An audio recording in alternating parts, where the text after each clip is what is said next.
Okay, guys, let's wrap up Lost Highway. Um, the Notice, by the way, the most intense. I mentioned that this movie is in many ways a remake of Vertigo. Notice that in the sex scene between Alice and Pete in the desert, you hear that song of the siren, that sort of more recent song. But when she walks away from him, the strings start to swell, and it sounds very much like an Alfred Hitchcock soundtrack. I realize that's a tough thing to kind of grasp without sort of playing them. But you've seen Vertigo, so that swelling classic Hollywood strings, which is the main soundtrack in Vertigo, and is not the main soundtrack in Lost Highway, where they play a lot of pop music.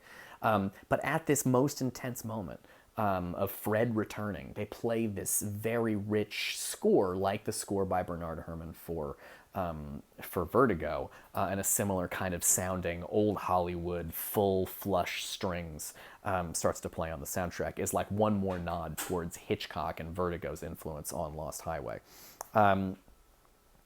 Okay, so and then we go to the Lost Highway Motel, which is where the movie apparently they said the name of the movie.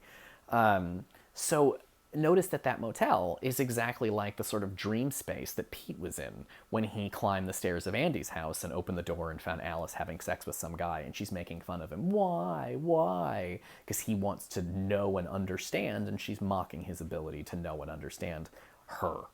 Because she's her own person, and can you ever really fully grasp another human being? And it would the end of this film is very. Remember, the whole issue at the is Fred's whole thing in this movie is about masculinity, that he doesn't feel like a real man. Notice that when Fred returns, having learned something as Pete, I guess he's Pete. I don't know. It's very confusing. But having learned something, what he proceeds to do is act very masculine, but not in a good way. He's violent now in a way that he wouldn't have. The saxophone playing Fred from the beginning of the movie would not like pistol whip Mr. Eddie and then throw him in the trunk of a car and then slit his throat. But notice that Mr. Eddie is somehow shown with Renee. That was his fear, was that she was cheating on him. Well, in this version, Mr. Eddie is the one who's with Renee. The worlds are starting to combine and disintegrate and fuse together in this final section, Pete's world and Fred's world, so that Mr. Eddie from Pete's world is having sex with Renee from Fred's world. And he is able to kind of get his revenge. Someone else had sex with my wife, and I will get my revenge. Drive him out in the desert, slit his throat. And it's why one of the most interesting moments in the film is that suddenly, when Fred starts to act like a man in the worst way possible by being a violent asshole and trying to sort of control women by murdering other men, when he starts to act like a man in that way, notice that suddenly the mystery man is no longer an antagonist.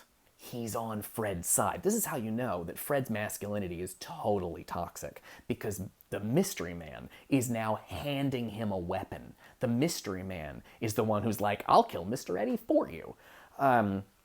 Remember also that Fred's concern was that Renee was having sex with Andy, and that in the end of the movie, he discovers that Renee is having sex with Eddie. It's Eddie, Andy, Eddie, Andy. There's a kind of substitution of weak, gross Andy with overly macho Mr. Eddie, Eddie, Andy. It's like, again, in dream, in dream space, like one person can, it's like it's your mom, but it's also the president of the United States or whatever, right? Somehow there's two people at the same time. That's what's happening here. Is somehow Andy has become Eddie. And that may be why Dick Laurent is also named Eddie, because he's put him into this other section of the dream world, where people have more than one name and more than one identity.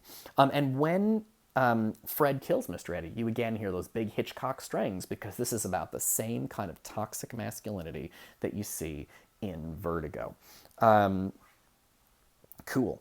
Yeah. And that is what Lost Highway is about. I have mentioned that movies are a form of thinking. And that just like a essay on philosophy is a form of thinking, making a movie is a form of thinking. When you write an essay, you might quote research done by other people. as a way of expanding your point or pointing towards other people who are thinking on the same subject.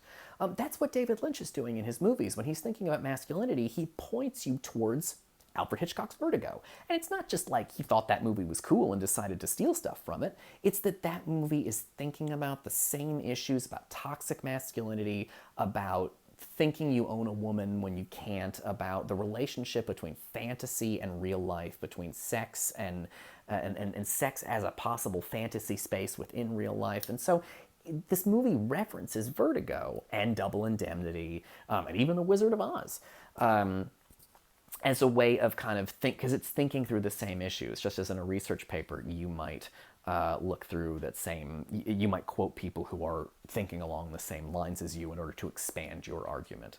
Superhero movies will often have little connections to other superhero movies, but that expands the story, because then you're like, oh, that's Ant-Man. I know him from this other movie. What David Lynch does by quoting Vertigo or referencing Vertigo or pointing you towards Vertigo is he's not expanding the story, he's expanding the ideas. All right, cool. And we have successfully completed Lost Highway. So I would very eager to hear your thoughts on this on the discussion board, and thank you for joining me for Lost Highway lecture, whatever. Okay, good. Oh, woohoo! We got a woohoo, guys. Things are going really, really well. All right, I'll see you soon.